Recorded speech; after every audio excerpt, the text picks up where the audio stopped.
Yo, yo, it's the rap grid. I'm here. Gia. Iron Solomon, man. Gia. You are coming off of probably a top 3 Iron Solomon performance. I don't know how you feel. I say 3 to 5, depending on what era was your favorite. You know what I'm saying? But hey, it was one of your top performances to me, man. That Iron Solomon versus Rum Nitty is a definite, I think, top 1 to 3 Battle of the Year candidate. Thank you, man. That's crazy. Yeah, that's dope. So, I guess let's talk about leading up to the battle first, right? You had a battle with Ilmac, but even more than that, you come back, you're on King of the Dot. You have a couple crazy battles, and then I say you battle Arsenal, Ilmac, and what was the other one you did recently? It was like Charlie, Arsenal, Yeah, Ilmac, Charlie. I think. Yeah, which was not as strong of a run as I think Day, Diz, Magic was better. Crazy, you know?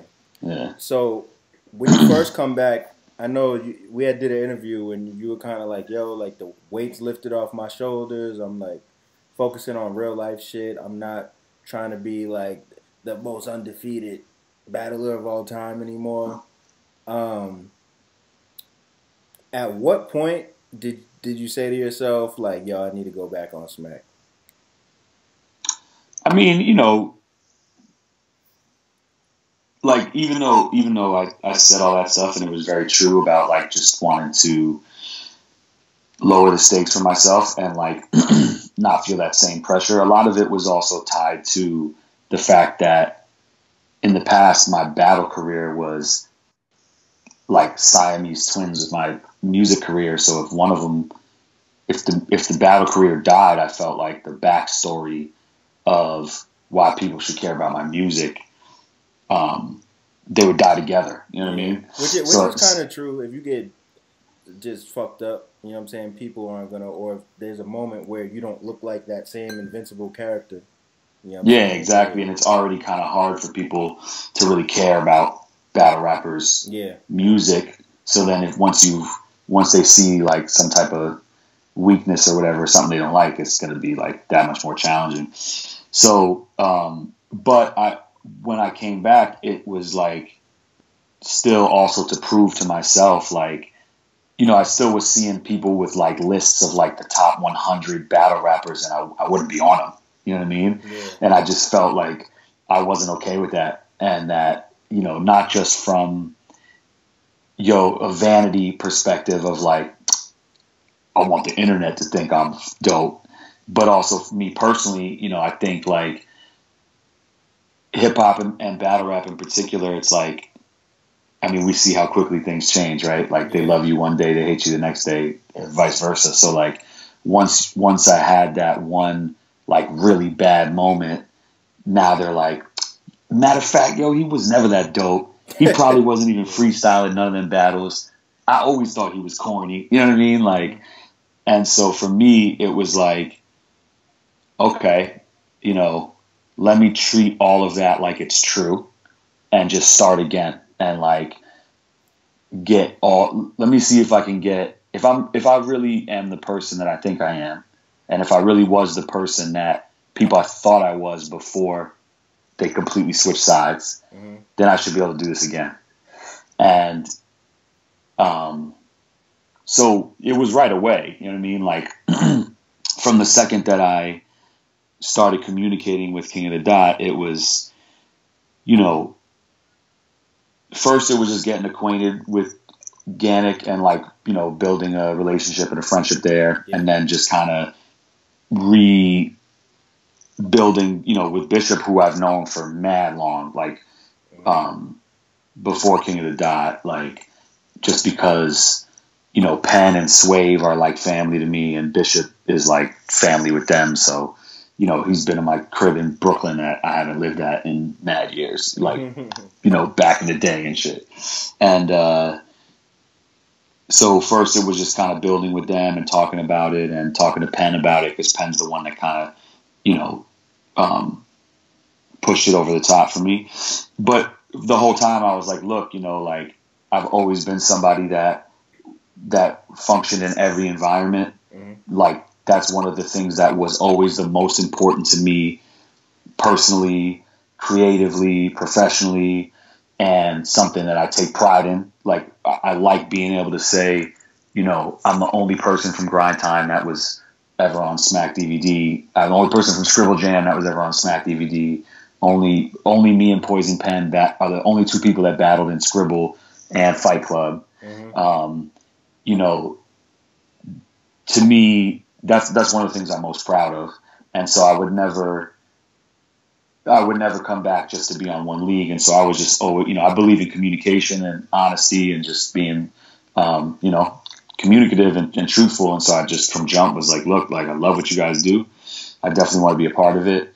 And I just want to also be straightforward that like I'm, for me to come back and be who I am and be who I want to be and prove what I'm trying to prove, I'm going to have to be everywhere. You know what I mean? Yeah. And me and Rum Nitty and Beasley and Norbs have been talking about this battle for like a year, maybe more, I think it was definitely after Charlie.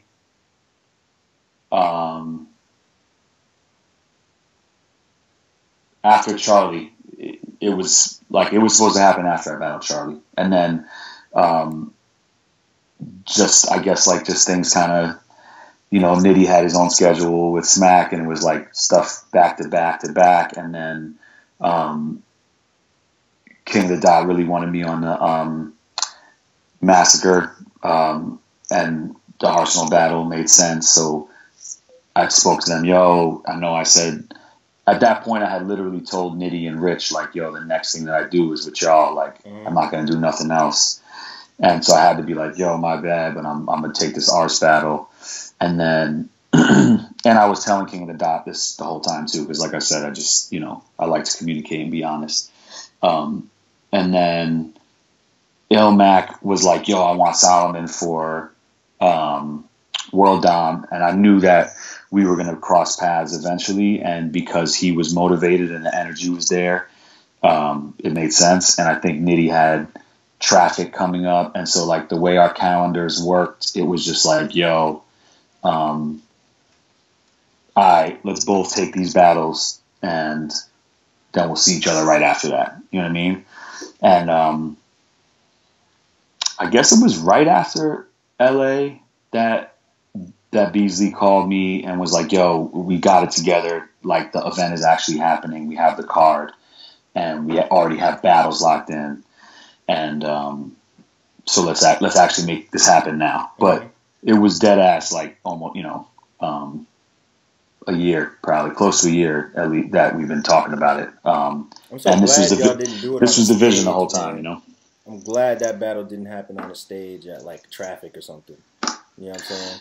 Yeah, no, I know that I'm pretty sure that Beasley and Smack were already had this event as like a brainchild, like an idea. Mm-hmm. But when I reached out to them, we've been speaking the whole time about like, eventually, when the time is right, come back over here and just get your feet wet and see what it is. And I always was like, look, when I do that, I want it to be JC and Chilla. I want it to be Saga and Prep. You know what I'm saying? I want it to be Nitty and Steams. Like I want to go. I was a headliner at Summer Madness too. You know what I'm saying? Like people hate that battle like it was the worst battle in history, but it was the headliner at Summer Madness too. You know what I mean? Above Lux, right? Yeah. After Lux had called me out and I turned him down for Mook. Just saying. Okay, just saying. Let's talk about that. Let's talk about that for a second, right? I remember Hollow was talking about how he was happy that he didn't battle Lux at Summer Madness. Yeah. And have to go through like what Calico went through. Do you feel the same way now that you saw like how that played out? Well, I mean, he couldn't have did the Lost angle on you, but he would have built up. He'd have had to change it like to a W. It'd be a W word instead of N word. He probably would have had some long. Because mind you, like before that round and before the Averb round against Hitman, there wasn't like a huge built up like mad storyline rounds before that. You know what I'm saying?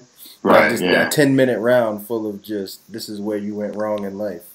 You know what I'm saying? Like you went wrong in life by just being born to this person. He traced going wrong in life. He had multi-generational going wrong in life. Yeah.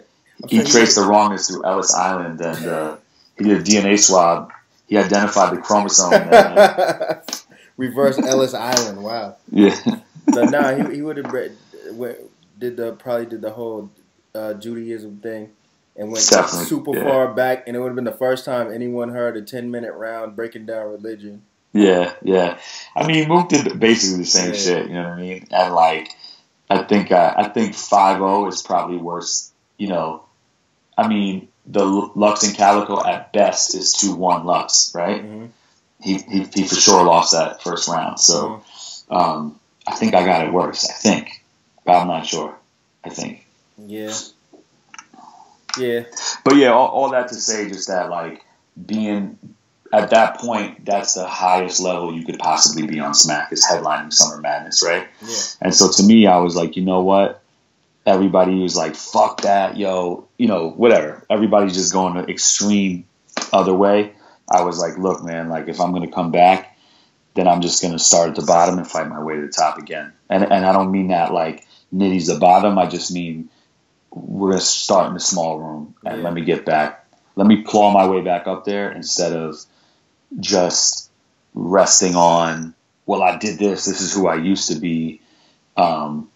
Both because for me personally, I want to do that. That's like what I want to prove to myself. Mm-hmm. And also because nobody else is fucking doing that. Everybody else, you know, and I'm not saying that necessarily to criticize them or just to like stunt and, you know, part this halfway stunt. It's a stew, but it's also just to be like, you know, it was liberating for me to take such a big loss, the worst shit that anybody, like a battle rapper's nightmare, get booed on stage is a battle rapper's nightmare. Get booed on stage for 3 rounds straight is a battle rapper's nightmare. Throw another 2 on top of that. It's kind of liberating to be like, oh, I'm still alive. I'm still here. And I stepped away from music, and to come back and not have the same constraints that other people do, where this is their main thing still. And they haven't necessarily, you know, like Hollow has figured out how to diversify himself in a way that he has sources of income beyond battle rap, but it still stems from his battle rap brand. You know what I mean? And so, you know, I think Mook really wants to battle. Like, I think the response to this event shows you that these people want to battle, but that it's just. Did you see him shout you out? Yeah, hell yeah, definitely. I had him back too. You know, I definitely appreciate that. That was really dope. And I think you paint yourself into a corner when you get to the top. It's just it's a tough place to be. You know what I mean? And so, it's dope that I have the freedom to do this, and I'm also, you know, now everybody wants to do it, and so I feel like again, I'm in a position where I feel like I shifted the culture or impacted the culture. You know what I mean? Mm-hmm. The way that you could look at the gym battle and the name flips from that battle and compare that to any other battle that year. And that wasn't going on at that time. And now it's going on in every battle since. You could look at the math battle and look at the wordplay and how many schemes and double entendres, and look at every other battle from that year and see that that's not what was going on at that time. And now that's how everybody raps. You can look at even an Ness battle with the, you know, Ness makes music that's blunt guts trash. So when he played his 2 hits for Puff Puff Pass, like even shit like that, I feel like was still ahead of the curve, or the like, that's all I'm gonna talk about. You know what I mean? Like, yo, that might be like everyone, I forget. I had a name for those type of lines where it's a line that like after you say it, it becomes remix forever. It's like your P Diddy, I invented the remix line. You know what I'm saying? Right. Yeah. Like Verb has one with the I'm in the third round and I still ain't got a fat joke. Yeah, you know what I'm saying? Yeah. Like there's like 10 I think I might be bigging myself up for that because I saw you say what you're saying now. I think I might be biting you. I think I might be biting off of you. But yeah, I mean, and again, like I don't like to say my own praises. I'm not usually like that, but I just feel like in this moment right now, I deserve to like voice it a little bit. Nah, I agree. Talk that shit, Solomon. Talk that shit. Yeah. Like you can't really deny those things that I just said. That not to be like I'm the first one that ever did this. Maybe it's just like I stamped it or whatever the fuck it is, or I did it in a way that was so bigger, whatever the fuck it was. Like I think that I deserve credit for those things, and I think like who has been knocked down as far as I got knocked. Who got? There's only a couple people that got to as high as I got. Right? Mm-hmm. There's only like 4 or 5 people. Me, Hollow, Lux, Mook at that time. Maybe Thesaurus, Immaculate. I mean, let's be real. At that time, it was like, all right, Solomon's arguably the best battle rapper of all time. You have Hollow creeping in. You have Solomon. Diz's name was kind of like on like if he beats these people, he could get there. You know what I'm saying? Yeah. It's Mook and then Lux. It's like 5 names going for best battler of all time. Right. So it's like exactly. How far down the rank can you fall? I think that's just people living in the moment. You know what I'm saying? For sure, but I just mean like to have gotten there. Period. Yeah. I think is crazy, and then to have fallen down, even if that's just perception, and then to now, not to be like now I'm back there where I don't know how people see it, but like the tweets are Solomon Lux, Solomon Hollow for Smack Volume 2.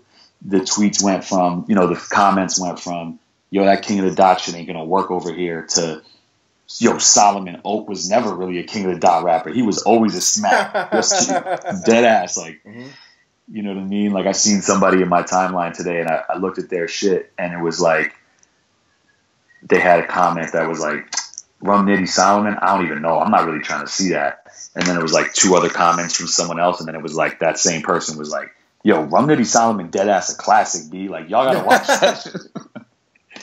So, I just like, just the comeback story is crazy, and it feels like surreal because this is the vision that I had, 2 years ago. It's like a little more than 2 years since I battled Daylight, and like, I was like, if I'm gonna come back, like, I need to put myself back in this place, and I need to do that first. It needs to be Daylight, and then this person. And I meant to tell you that before too. I meant to add Daylight to the list of like best battles. I forgot to tell you that though.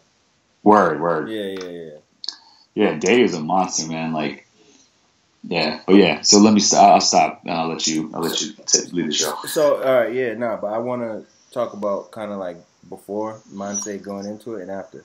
So I guess I give people this. So I spoke to you before the battle, but this is how I felt, right? You wrote all my rounds, basically. What'd you say? You wrote all my rounds. Nah. But it's important for me because I feel like I'm one of those people that's a fan that actually can speak to somebody, and if I have influence, that's great. But I feel like a lot of people have either yes men in their corner or people who won't tell them like, yo. And I've seen way too many people go into a battle and just like die because no one told them like, yo, man, maybe you should think about this. So I felt like it was important not to give you anything, but just to be like, yo, like, you realize like people perceive this as your best battle. Maybe you weren't looking at it that way. Or people like this delivery. Maybe you weren't looking at it that way. You know what I mean? Because it's important for me to have the right psyche going into a battle. And I know that this was the one, like, you may realize it to a certain extent, but like sometimes we talk about how boring battling can get right now because we've seen so many battles. And there's certain characters on this battle rap show that if they make the right move, it makes it interesting again. You know what I'm saying? You having that performance makes battle rap interesting again because almost everybody in the sport would love to go against you. You know what I'm saying? Right. And then it's like, so Smack has this new type of format where it's really an old format, but they're introducing it to the new battlers. So it's like, oh, this is interesting again.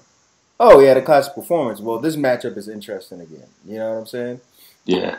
So, yeah, I just thought it was really important just to be like, hey, man, like, you good, son? You good? You good, yeah, man? Honestly, like, I really can't, like, thank you enough, you know what I'm saying? Like, I think, like, I'm not somebody that seeks out yes men ever. Like, the thing that's most important to me in life is truth and honesty, you know what I mean? Reality. Like, I don't, you know, I just want shit to be true. Like, if I say something and I'm wrong, I want to know so that I can know that I was wrong and like realize it and admit it and take full ownership for it. Because it's just like, yo, when they say the truth will set you free, like, it's just, that's really what the truth is, really what's going on. Like, if you just don't get anywhere by denying it, like, it definitely is like, this is just the shit, you know? And so you and I had really good conversations with Marv One, like right after the battle with Ilmac, where he was just like, same shit, kind of telling me, you know, where he was like, yo, you know, before, he's like, man, back in the day before YouTube even, or maybe it was in the early days, he's like, you were this myth to us. And like, you know, the same way certain people were like just mythology, and it was like scary, and the way you carried yourself and this and that. And this is how I feel about what you're doing now. And I just always welcome that, you know what I mean? And the conversation that you and I had and the specifics of it. And, you know, right away I was making fun of myself, like, to you, to kind of give you to let you know, like, it's an open playing field. Like, don't dance around what you want to criticize me for or tell me. And then I was like hungry to hear what you had to say, because like, I'm really interested in that shit. And it was really helpful. And, I literally did the sneaker freestyle shit because of what you told me about the shirt and tie battle. You were like, yo, that white shirt, you know, black guy, white shirt, white guy, black shirt, would be one of the craziest freestyles of this era.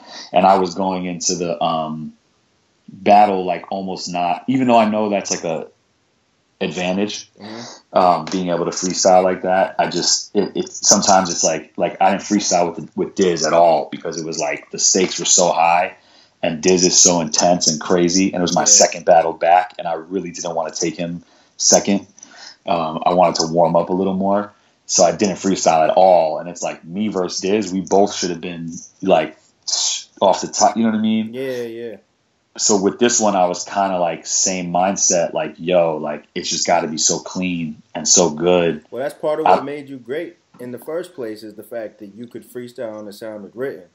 So it's like, even though the era is different, like, you were so far ahead of the curve. Like, I see people like, when Chef Trez battled Chess, he had a line where he was like, I'm the reason real niggas fuck with freestyling again. and I was kind of like, yo, that's kind of true. Like, Chef Trez kind of opened the gates for people to be like, give us another rebuttal. You know what I'm saying?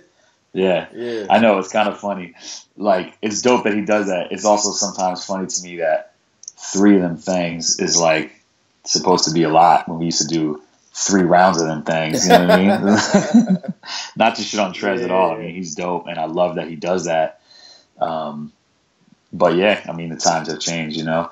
And like, but just to keep bigging you up, like, I really legitimately like wasn't gonna freestyle, and then when I seen that he was wearing the same shoes, and it was like, those are blue and mine are black, and Direct literally just told me that the shirt and tie battle where he's wearing white and I'm wearing black, and I'm white and he's black, like, the parallel was too crazy. You know what I'm saying? The parallel was too crazy, to the point that I was like, I have to say something about this. You know what I mean? The crazy thing about that shit too was, because I'm watching the battle, like, you know, I had people at the crib, like, we're all watching it, where it's very intent. And I remember there being people in the room like, Solomon used to be that shit, but I might go take a smoke break during this battle. You know what I'm saying? Yeah, yeah. And I was just like, yo, damn. So what happened is he stayed around. It was my homie's homie. And when you did the freestyle thing, he literally got up and ran and was like, yo, Solomon's going off. Everybody and everybody was just like, what? What's going on? You know what I'm saying? And everybody was just like glued to that battle. But yeah, I mean, I'm glad it worked out that way. And I always felt like when Reed came back and battled John, I was like, yo, who like helped Reed like prepare, bro? Like who didn't tell him like come into, you know what I'm saying? So whenever I can, just reach out and be like, yep, you good, right? You good? Like, That's dope. You know dope. I mean, like, you're contributing to the culture in that way, because I think nobody wants to see Reed come back and have that happen to him. No. I actually feel bad about, like, it's not an obligation, but I meant to reach out to Diz and like give him a pep talk before the Tay-Rock battle, because I feel like he did exactly what I would have been like, don't do this. You know what I mean? Yeah. And just what, I think the Diz that I stood in front of, with those same bars that he had, but just a different energy and the different confidence would have, definitely taken that battle. I think the thing people fail to realize sometimes is that when you get booked to do something, the crowd knows who you are, the company that's booking you knows who you are, your fans know who you are. So when you get up there and do something else, not only is it unexpected, but it's kind of like you didn't even do what you usually do. Like somebody wanted to see you. You know what I'm saying? So, yeah, I feel you.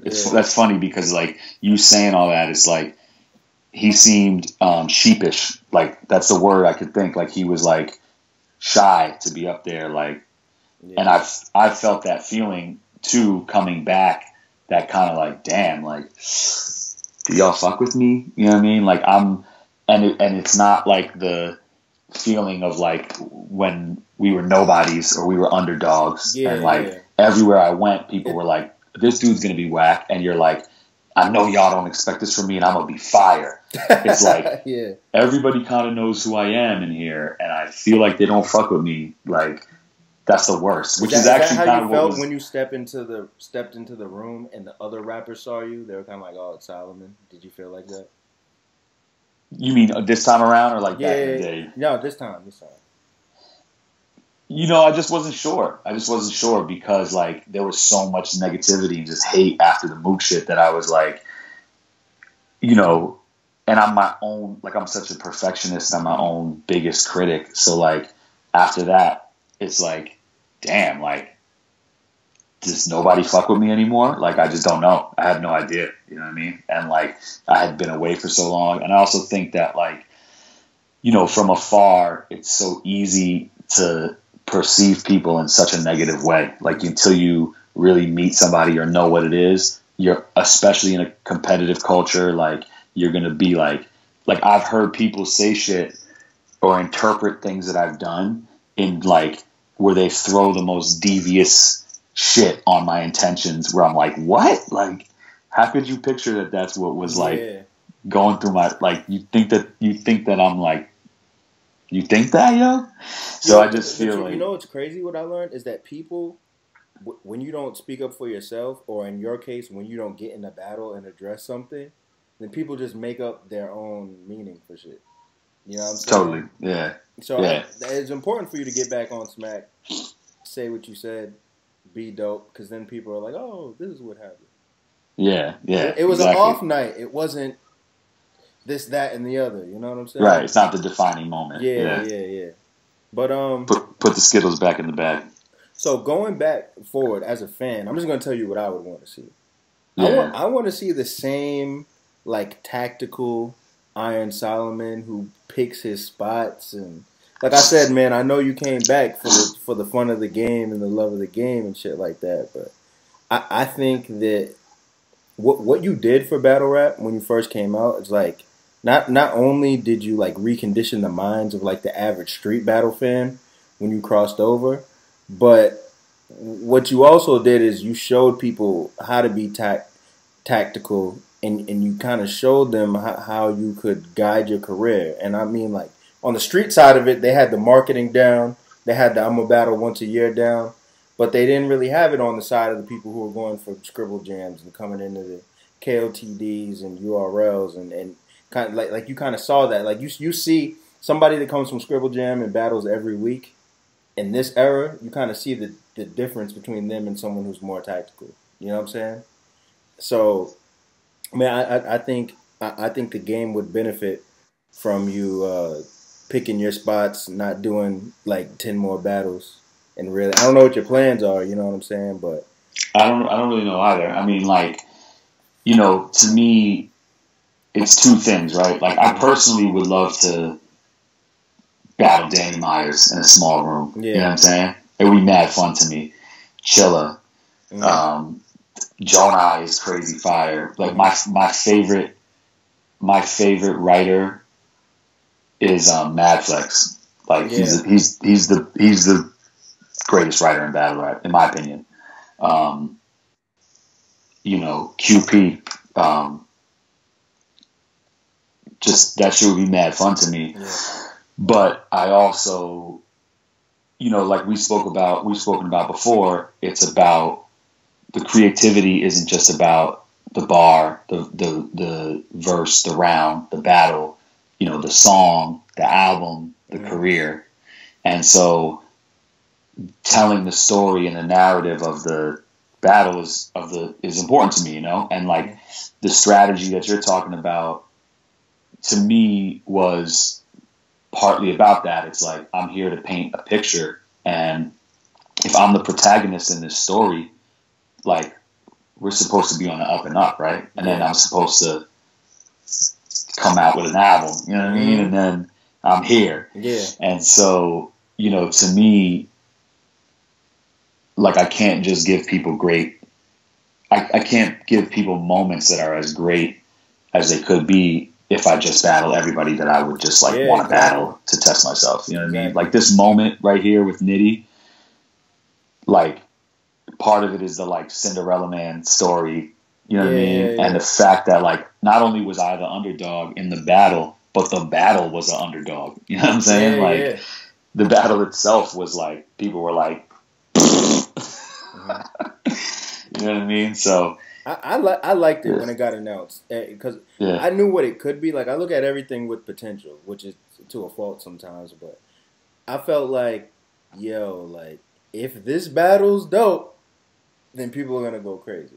You know what I'm saying? Because the thing with you, the difference between you and Cannabis and Cassidy and Reed and all these other people is that you came into the new era, had classic battles, and then people wanted to talk shit. It wasn't like, oh, does Solomon have the skill level to do it?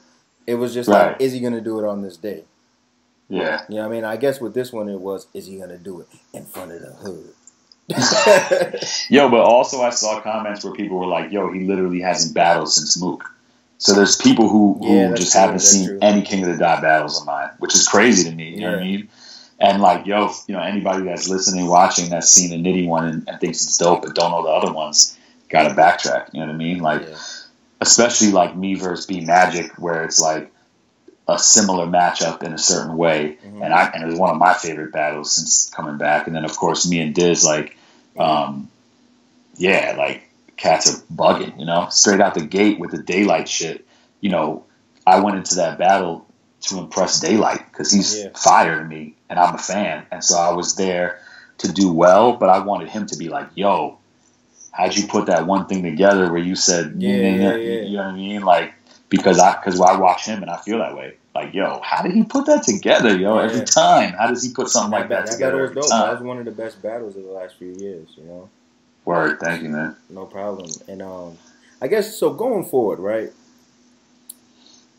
What I would love to see is you in one more small room before you got on the big stage again. And I mean, if you got to kill somebody or got to be a classic, that's on them. You know what I'm saying? But like. And what do you mean small room? You mean like the Smack Volume 2, Volume 3? Or you mean like Born Legacy or like Massacre like or... the next Smack Volume, whatever. You know what I'm saying? Gotcha. I would love to see you battle Averb. Word. You know what I mean? Like, I know I've said that I was talking about it on Twitter and shit. I even told him that on Twitter. But I just think there's something about like Lux is kind of. Did he get excited when you told him that? I don't know. I didn't check to see if he said anything back yet. You know what I mean? He was chasing me for a little while back at a certain point. Yeah. Before the Moog battle, he was chasing me, and we spoke on the phone. I went to see Beasley when he was still at Asylum or whatever record label he was at, and I was in his office with Smack, and they like put me on the spot on some, battle radio blog shit they were doing, and Averb called after having kind of like talked some shit or something, and I don't remember how the conversation went, but it was like, yo, I fuck with you, but like it's not happening. Like I'm just not battling you. Like no disrespect. And he was like, you know what, you kept it real and you were honest and straightforward about it. I respect that. Cool. And then that lasted for like a week before he was like, yo, I sound in fucking Captain Marketable. Yo, I'm trying. So. I mean, I think it makes sense. Here's the reason why you versus Averb makes sense to me, right? It's because Averb is on this thing where we know him versus Lux is like the ultimate battle for that style, right? Mm-hmm. You're on like your redemption. What do you mean by like for that style? How would you describe that style? For the dig deep wordplay that feeds the streets. Can you say that again in the Beasley voice? For the dig deep wordplay that feeds the streets that you only see in the URL small room. Invite only pay-per-view. You know what I'm saying? No, but I feel like when you really want to hear that street hood content, but you don't want to hear it in plain ABC language, you really want people to have dope metaphors, dope similes, dope comparisons, and not just glorifying criminal activity, but like speaking about speaking about it from a perspective of a holistic perspective of what the entirety of that experience is like. Well, I could even see in the trailer them being like the kings of the third rounds and like showing those two rounds back. I could, and because Averb has this thing where Lux stole that from me. You know what I'm saying? Right. I would love to see that be like if Averb's gonna stop battling, that be his final matchup because there's a storyline behind it and they could sell it. You know what I'm saying? I feel like with you're on this path to redemption, and like I feel like, let's say you had a battle of like an Averb quality. Personally, I feel like you could do one grand finale battle and be like, yo, I did it. You know what I'm saying? But and I feel like y'all could kind of meet at that intersection before y'all rode off into the sunset. You know what I'm saying? Word. I feel like it's a similar kind of situation. It was, once again, like, very dope battle. Both of y'all killed that shit. There was something that you said. Let me see if I can remember without going back into the Rap Grid Twitter notes and shit. Something that you said or did in your third round that was like crazy. Hold on, I gotta cheat. I gotta go back to the live tweets. Do it, man. I gotta go back. Everybody cheats. Oh, my wife didn't hear that. Tell you listening to Escape. You heard? Just assume I'm always listening to Escape anyway. So. Do you see this, yo? This is crazy. Like, I just looked this up. Did you see this shit yet? It's like Terrence Howard, and it says Salome versus Disaster. That's mad funny. I saw Terrence Howard did something. I ain't watch it yet, though. I don't get the joke. I don't get the joke either. All right. Well, fuck it. Leave a comment below if you know what Terrence Howard did and why that's funny.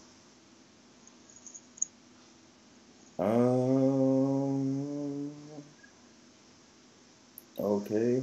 Briz Rothstein, blah, blah, blah. That battle was fire, too. Yeah, I wish they hadn't been cutting the time. Nah, they was kind of fucking Briz up with the time. Alright, here you go. No, that's B Magic. Yo, they did your battle at the right time, too. Yo, they were trying to get us to go at the end, and I was like, yo, I really don't want to go at the end. That was a great decision. Yeah. Great. But they weren't going to, like, Beasley's a salesman, and he was like, whatever. He was basically like, you can't not go at the end. And then just out of nowhere, they were like, all right, you guys want to just go next? I was like, yeah, fuck it, let's do it, man. Yeah. Nah, I'm glad. We all know that all the battles that live up to the hype are the ones where, like, motherfuckers aren't hungry at 3 a.m. You know what I'm saying? Yeah, exactly. Exactly. Look at Conceited versus B Magic. That shit's like... Yeah. Yeah. The way the crowd is in that battle is like... Every bar is just like... I think that was like the first battle of the night or the second... You know what I mean? Like... Crazy. So the most quoted bar of the whole event was, it's like a Scantron. Now, if I quoted it wrong, let me know. It's like a Scantron. Every question, you got to fill your whole round up with lead just to get accepted. Yeah. Scantron. Shout out to Scantron. Shout out Scantrons, man. I mean, I wasn't sure if, they do that still? They still got Scantrons? I haven't been in school for mad years. Yeah, I wasn't sure about that, but it just was it made so much sense to me. Like, respect this lesson.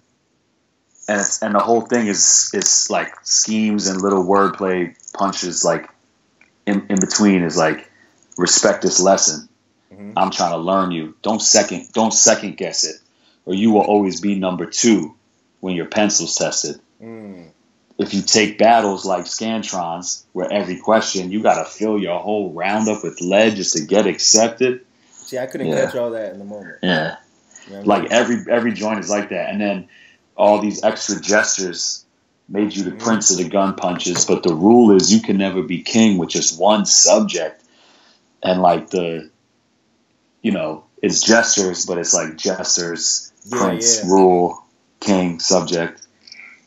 And then the subject ties back to the like school shit too. You know what I mean? Mm-hmm. You know what's crazy? I think me and Nitty might do like a Rap Genius like annotated rounds when they release the YouTube video or some shit. Yo, I think y'all should go all the way with this battle. You know what I'm saying? I think like y'all should hit up the Genius headquarters and do the official job. You know what I'm saying? Like y'all can like this if they promote it right. This battle is so dope that it could like take off like post YouTube drop. You know what I'm saying? Actually, my boy, who's a like ill entrepreneur, rocks with the Rap Genius dudes. I should see what's up with him and like reach out to him. Definitely, man. Like, yo, and then here's another thing I feel about battle rap. The same way, like artists where you hear like Fetty Wap, like Trap Queen was out, but he had to like actually work the record and give it. Like, I feel like battle artists before they take another battle, they should like work the battle, like make their rounds, do their interviews, like you know what I'm saying? Like it's just too much going on, but. Yeah, man. That's a good point. I know we've done a whole bunch of talking and given a whole bunch of backstories, but basically, I just wanted to get you on the web chat to let you know you did a good job, man.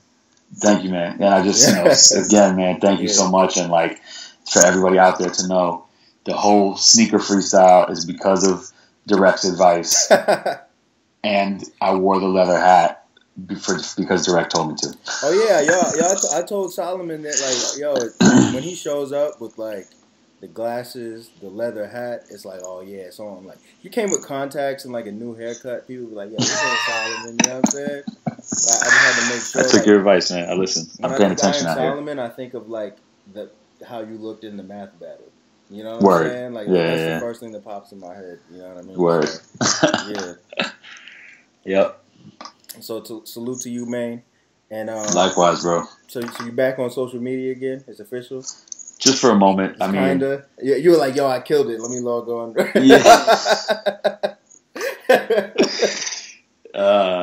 Yeah. It's such a negative place, and it's so easy to get sucked into that. Like, I'm not on any of it. I don't even know my Instagram password. I got to figure that out. I don't think my Facebook exists no more. It's just like, it's so easy to go down that path, and like I don't need some random person fucking up my day when I'm trying to be focused with my son, or focused on my business, or spending time with my wife, or just try to chill and smoke weed and fucking not think about what other people think of me. You know what I mean? So like, but at the moment, it felt like a safe. It felt like a safe space. One social media platform, like. Jump out every 4 days and be like, yo, I fuck with y'all, and then like go back into hiding. But I'm having fun. I think I'll try to be more engaged in a way that works for me. I mean, it's got to just work for me. You know what I mean? My life. You can't be mad at life, son. You got the exposed brick wall with the wet cement lip. You know what I'm saying? Actually, this painting is Vanguard's twin brother, the real Van. Mm-hmm. This is his painting from I didn't know he had a twin brother. That's crazy. Yeah, they don't look anything alike, but they're definitely twins. And his brother's like a very accomplished painter. Like this painting is not. It's like probably 15 years old, but like something this size now from him would probably be like $10,000 or something. Damn.